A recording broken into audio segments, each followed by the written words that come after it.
A lista dos crimes imputados ao Bolsonaro pelo obediente ocupante aí da Procuradoria-Geral da ditadura nada mais é que a lista dos crimes do Lula.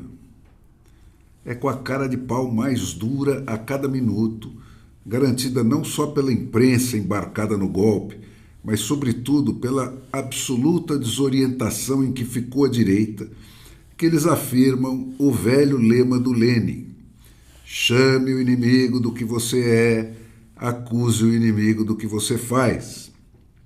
Basta ler a lista das acusações trocando os nomes. O Lula não apenas tem conhecimento do plano, como é o líder incontestável do golpe, esse que está havendo. O Lula é o líder incontestável da organização criminosa baseada num projeto autoritário de poder, que há 4 décadas vem roendo as bases da democracia brasileira. O Lula está abolindo violentamente o Estado Democrático de Direito, fuzilando um por um todos os poderes independentes e direitos individuais que definem esse Estado Democrático de Direito.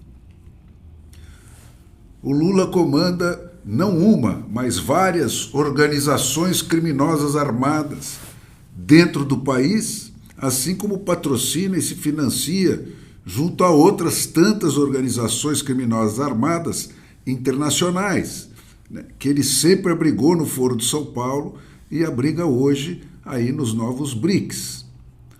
O Lula está destruindo o patrimônio da União e usando as vasas recebidas aí da direita, né, para esmagar o que resta dela, né, do patrimônio da União, junto com o último bastião da resistência no Congresso Nacional, com esse episódio aí da imposição do IOF que o povo brasileiro, em peso, pelos seus representantes eleitos, recusou. Gente, o Lula não passa um minuto sem pregar ódio, manipular redes sociais, espalhar mentiras. Ele só não mente quando ele afirma e reafirma a serviço de quê que as mentiras dele estão. Ele antecipa sempre o que ele vai fazer e cumpre. O problema é que ninguém ouve, gente. E demonstrar isso a cada minuto é que é a munição correta dessa guerra. A direita perdida no espaço, gente, com Eduardo Bolsonaro à frente, está se dedicando nesse momento, com todas as cores mais fortes das emoções, aí, a escoiciar o Tarcísio, né? Por ele ter pensado antes no Brasil, em vez de na facção, né, ou nele próprio, e tentar desesperadamente evitar o pior. Isso é tudo com que o Lula poderia sonhar. É claro que a aliança com os Estados Unidos de sempre é a única alternativa democrática num mundo em que, do outro lado, tudo que existe são os ayatolás leigos ou religiosos aí reunidos pelo Lula nos BRICS. Mas Deus e o diabo estão nos detalhes, gente. E o mundo não começou ontem. Sair tarifando o Brasil nesse momento só podia dar o resultado que está dando. Não se trata de pôr em causa a honestidade do que o Trump afirma sobre a desonestidade dos Lulas do mundo. Se trata de jogar o jogo pelas regras que regem esse jogo. De evitar que a história se repita. De constatar que, sendo as regras as que são, só podia dar o que está dando. E de advertir a resistência democrática sobre isso. Se trata de impedir que o Lula, que estava sem argumento nenhum, ganhe argumentos novos. Se trata de negar o pretexto para ele exercer a arte em que ele é o mestre, de expulsar da arena do debate político qualquer resquício de racionalidade e transformar tudo em emoção.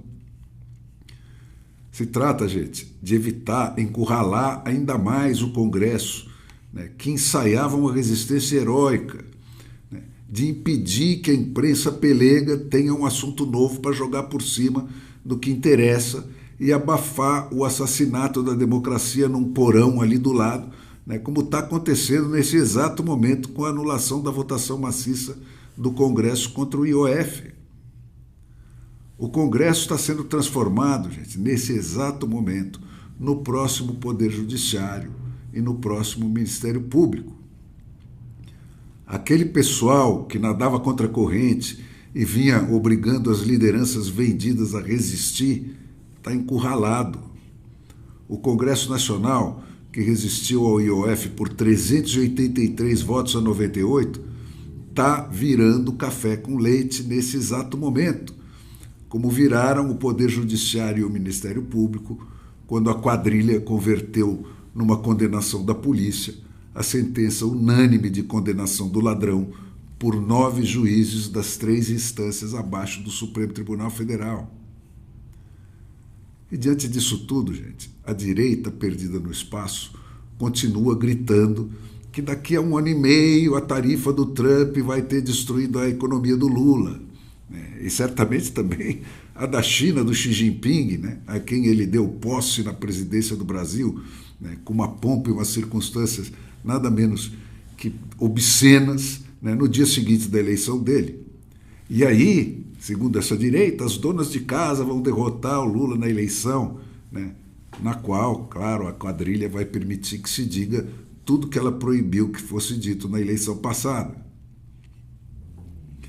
Esse pessoal não tem noção do perigo, gente.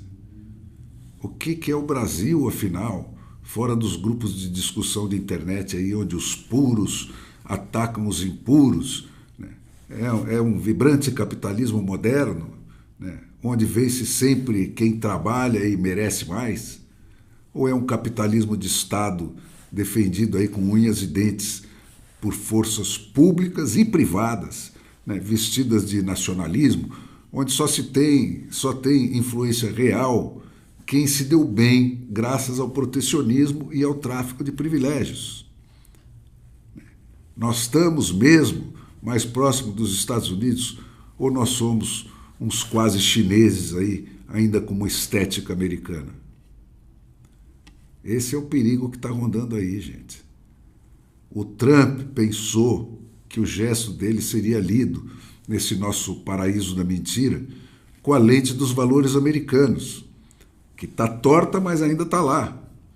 Ele não tem noção do grau a que chegou o acanalhamento geral do Brasil ao fim de 40 anos de lulismo no poder, gente. Aqui nunca interessa, nem de longe, aquilo que é a realidade. Só interessa o que se possa fazer parecer que ela seja. Não tem mais nenhum limite para mentira, gente. Nem no tempo, nem no espaço. Dar o tiro na nuca da ditadura lulista, que estava se arrastando até 7 dias atrás, seria aplicar a lei Magnitsky e tudo mais que houver no arsenal aí da civilização contra a barbárie ao executivo-chefe da ditadura. Tratar o esbirro do Lula aí, e não o povo brasileiro inteiro, ainda que na pessoa nefasta do Lula, como aquilo que o Lula e, por tabela, o Alexandre são. Atingir o Lula indiretamente, mas ainda não no coração, para poupar o povo brasileiro. Nem que for por uma medida tática. Tratar a quadrilha com a polícia e não com o presidente dos Estados Unidos, descendo ao nível dela. Isso sim funcionaria como o domo de ferro aí sobre as instituições brasileiras baleadas. Isso sim poria um arsenal de armamento pesado nas mãos da resistência democrática, em vez de afundar essa resistência no brejo do carnaval aí da traição da pátria contra o inimigo estrangeiro. Ainda está em tempo, gente. A Magnitsky vem para o Alexandre. E essa guerra, enquanto não partir para a violência aberta, é uma guerra de argumentos. O jeito, portanto, gente, é pôr o Brasil acima de tudo e correr atrás do prejuízo. Parar de insistir que o erro foi um acerto, agradecer as boas intenções ao Trump e trabalhar duro, de modo que se veja, para consertar os danos colaterais. Se alinhar ao inimigo externo, em vez de tratar de corrigir a má pontaria dele, é dar mais que um tiro no pé, gente. E atacar o Tarcísio por tentar emendar o soneto como os perdidos no espaço aí estão fazendo, é transportar diretamente para o futuro e provavelmente até nunca mais a derrota desse momento.